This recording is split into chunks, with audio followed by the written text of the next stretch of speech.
पहली बार इतने बड़े स्टेज पे मैंने अपनी कंट्री को रिप्रेजेंट किया है और अभी वहाँ पे फाइट करके मेरा जो अपोनेंट था वो अनडिफीटेड था और मैंने उसको शाम को ही बोला था कि आज आप अनडिफीटेड हो, कल आप अनडिफीटेड नहीं रहोगे। तो मैंने अल्हम्दुलिल्लाह उनको फिर पहली राउंड में टीकेओ टेक्निकल नॉकआउट कर दिया और अभी बहुत खुशी है। अभी ये बिगिनिंग है जस्ट, लेकिन इंशाल्लाह आगे जाके और भी इंशाल्लाह मतलब रिप्रेजेंटेशन होंगे। लेकिन सबसे बड़ी बात यह है कि 2025 में जो इंडिया के बहुत सारे फाइटर वहाँ पे गए थे खेलने के लिए, लेकिन अभी तक 12 से 13 फाइटर जो इंडिया के थे उनने वहाँ पे उनकी लॉस हुई थी वहाँ पे। लेकिन पहला फाइटर हूँ मैं 2025 में जिनको इंडिया को रिप्रेजेंट करके वहाँ पे इतने बड़े स्टेज में जीत हासिल की है। तो पूरे इंडिया के लिए बहुत मतलब बड़ी बात है और मेरे लिए भी, क्योंकि मेरा यही था कि मैं अपनी कंट्री को उस लेवल पर रिप्रेजेंट करूँ।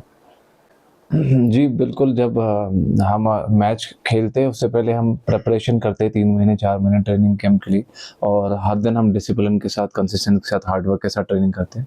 तो मुझे पहले ही पता था कि मैंने इतना हार्ड वर्क किया, कंसिस्टेंसी से किया काम, तो जो चीज़ें भी उस विन के लिए मुझे चाहिए थी मैंने वो अच्छी तरीके से डिसिप्लिन के साथ मैंने अपना टाइम दिया, वैल्यू दिया। तो उससे क्या हुआ कि उससे अल्हम्दुलिल्लाह अल्लाह ने मुझे वहाँ पे फ़तह दी है।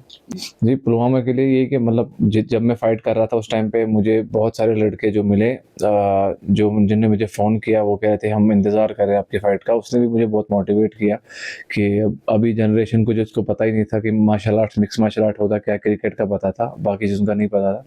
अभी वो मुझे मतलब एक्साइटेड होके मैं फ़ोन कर रहे, मैसेज कर रहे, तो फिर उससे मुझे और जुनून आ गया। तो मुझे दिमाग में था कि अब इसको फिनिश ही करना है और इनको दिखाना है कि कश्मीर कुछ अलग है जेनेटिकली।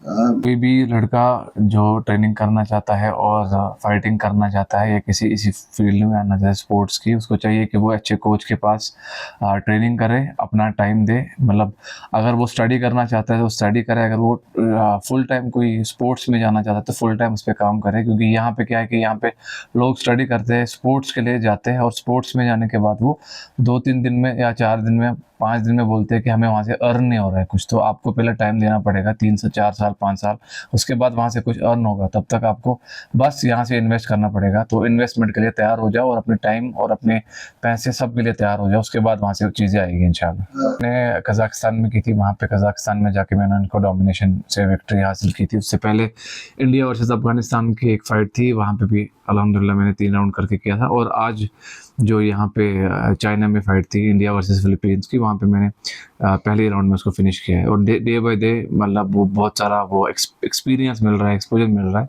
और इंशाल्लाह आगे जाके और भी बड़े स्टेज पे इंशाल्लाह फिर से नाम रोशन करेंगे।